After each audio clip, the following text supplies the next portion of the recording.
Senador Humberto Costa, do PT de Pernambuco. Senador, mais uma vez, muito obrigado pela entrevista para a gente aqui, há poucas horas de um momento especial para a CPI, não é? Quais são os principais esclarecimentos que o senhor pretende ouvir do ex-ministro Pazuello? Bem, bom dia, Colombo, bom dia, Elisa, bom dia, Luciana.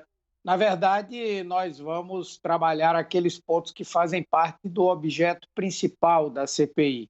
Entre eles, o tema da falta de oxigênio, da crise da Covid-19 em Manaus.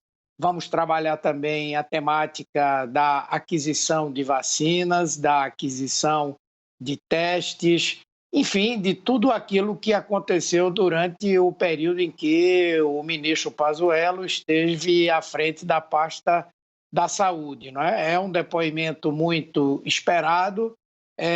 Todos os depoentes que até agora estiveram lá tiveram a preocupação de responsabilizar o Ministério da Saúde pela grande quantidade de problemas que tivemos nesse período, de modo que ele chega numa situação bastante crítica, tendo que responder às ações, inclusive, de pessoas do próprio governo. Senador, gostaria de saber, até acho que pode ser uma dúvida dos nossos telespectadores, qual é a dinâmica hoje para esse interrogatório do ex-ministro da Saúde, Eduardo Pazuello? Pergunto por quê. Nós já temos aqui fontes, os nossos analistas dizem que o Eduardo Pazuello ele pretende responder algumas perguntas e usar daquele direito de não responder que ele conseguiu na Justiça. Isso pode ter uma construção de uma narrativa, responder só o que interessa a ele, e aí depois não ter uma construção esclarecedora de todos os pontos que nós precisamos? Qual é a estratégia que os senadores devem usar para arrancar essas respostas? Essa decisão do Supremo, sem dúvida, ela nos coloca um problema sério, não é? Porque boa parte das coisas que nós pretendemos inquirir estão sob essa proteção de ele poder falar ou não. No entanto, o Supremo também foi muito claro no momento em que disse que tudo aquilo que disser respeito a outrem, a outras pessoas, a responsabilidade de outras pessoas, e também tudo aquilo que não fizer parte já das dezenas de inquéritos e processos que ele responde, ele será obrigado a responder. Então, nós vamos trabalhar muito na tentativa de entre as decisões que foram tomadas pelo ministro da Saúde e as próprias deliberações do presidente da República, bem como de outros integrantes do governo. Então, nós vamos tentar trabalhar por esse ponto de vista e, com isso, eu acredito que nós vamos conseguir efetivamente ter muitas informações importantes para a elaboração do nosso relatório. Seguimos conversando com o senador Humberto Costa. Nossa conexão é por internet. Quem está assistindo já deve ter percebido que, de vez em quando, a internet fica um pouquinho mal-humorada, ela fica travando. Mas, mesmo assim, a gente continua aqui tentando ouvir o senador. Senador, o senhor tem uma experiência na vida pública e também muito íntima quando a gente fala em saúde. Não estou ouvindo. O senhor está me ouvindo? Senador? Eu acho que agora a internet... Agora, Pronto. Eu vou refazer a minha pergunta, então, senador, já que o senhor não estava conseguindo ouvir. O senhor tem experiência em vida pública, também tem uma ligação íntima com a área da saúde, já foi secretário da saúde de uma capital, também já foi ministro da saúde, então conhece essa atmosfera de quem senta nesse tipo de cadeira.